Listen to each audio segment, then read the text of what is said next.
Part first में हम भौतिक भूगोल के अंतर्गत नदी की स्थलाकृतियों और नदी के सिस्टम के बारे में पढ़ रहे हैं। नदी के जल द्वारा निर्मित भूआकृतियों को नदीय भूदृश्य या लैंडफॉर्म्स कहते हैं।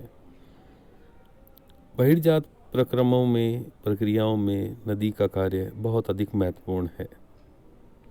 वर्षा होने अथवा बर्फ पिघलने से प्राप्त हुआ जल प्राकृतिक ढालों पर सक्रिय धाराओं के रूप में बहने लगता है।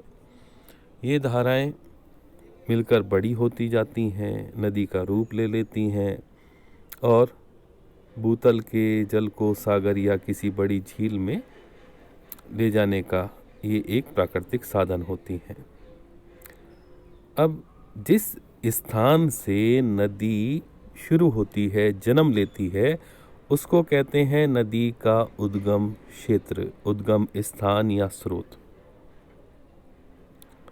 जिस स्थान पर नदी सागर में या किसी बड़ी झील में जाकर गिरती है उसको कहते हैं नदी का मुहाना, नदी का मुख या माउथ।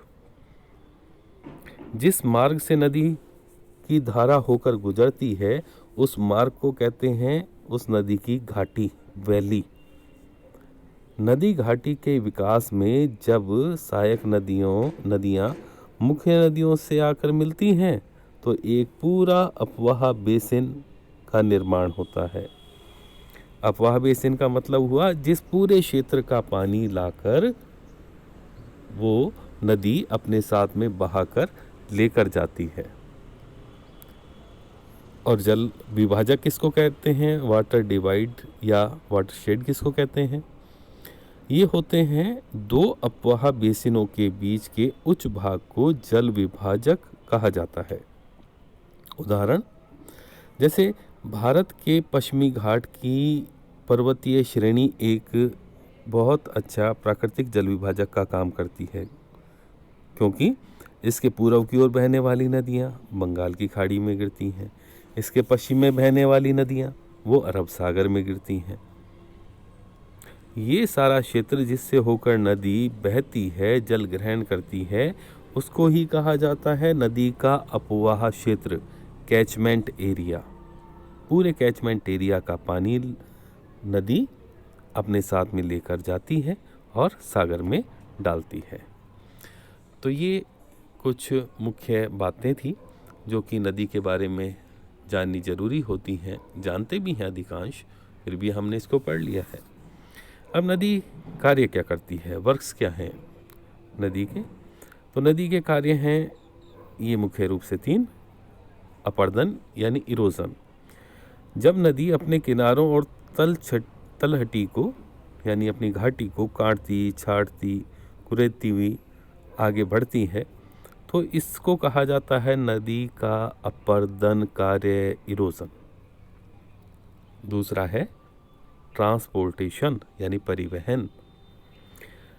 अपरदन द्वारा जो भी चट्टान का मलबा यानी शैल चूर्ण प्राप्त होता है, अवसाद प्राप्त होता है, तो नदियाँ अपने जल प्रवाह की दिशा में उसको बहा कर ले जाती हैं। इसको कहा जाता है कार्य को परिवहन। तीसरा है निक्षेपण, डिपोजिशन। अब बहाकर जो भी पदार्थ लाया जाता है, जहाँ कहीं पर भी निम्न ढाल होता है, समतल क्षेत्र होता है, तो नदी का पानी आगे बढ़ जाता है, लेकिन वहाँ पर तलछट पीछे छूट जाता है और इस तरह से वो जमा करती जाती है तलछट को। इस क्रिया को कहा जाता है निक्षेपण, इसको कहा जाता है डिपोजिशन, अवसादीकरण। तो ये नदी के 3 कार्य अपरदन, परिवहन और निक्षेपण हैं। अब इसमें हम देख रहे हैं कि ये नदी का जो विकास है घाटी का वो किस प्रकार से होता है कि शुरुआत के अंदर नदी का घाटी का जो ऊपरी भाग है वो काफ़ी ढाल उसका तीव्र होता है, मध्य में इसका ढाल कम होता है और निचले भाग में काफ़ी निम्न होता है। इसे नदी का प्रवणिक वक्र या ग्रेडेड प्रोफाइल कहते हैं।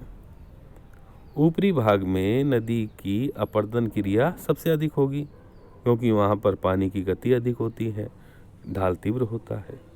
वहाँ पर नदी युवावस्था में होती है और साथ में वहाँ पर लांबिक यानी कि वो जो अपर्दन होता है वो लगातार नीचे गहराई की ओर होता है, इसलिए वहाँ पर गहरी घाटियाँ मिलती हैं, गॉर्ज कैनियंस मिलते हैं, जलप्रपात पाए जाते हैं। मध्य भाग जो होता है वहाँ पर अपर्दन भी होगा, निक्षेपण भी होगा। नदी की घाटियाँ चौड़ी होती जाती हैं, प्रौढ़ावस्था को यहाँ पर नदी प्राप्त होती है।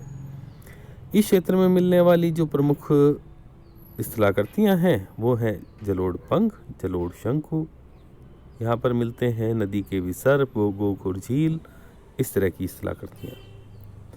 और जैसे जैसे नदी और आगे बढ़ती है तो वहाँ पर निचले भाग में अपर्दन लगभग समाप्त होता जाता है, कारण कि उसका जो ढाल है वो बहुत मंद हो जाता है और नदी के पानी में अपर्दन करने की शक्ति लगभग उसमें ख़त्म सी होने लगती है, इसलिए वहाँ पर केवल निक्षेपण कार्य मुख्य रूप से होता है।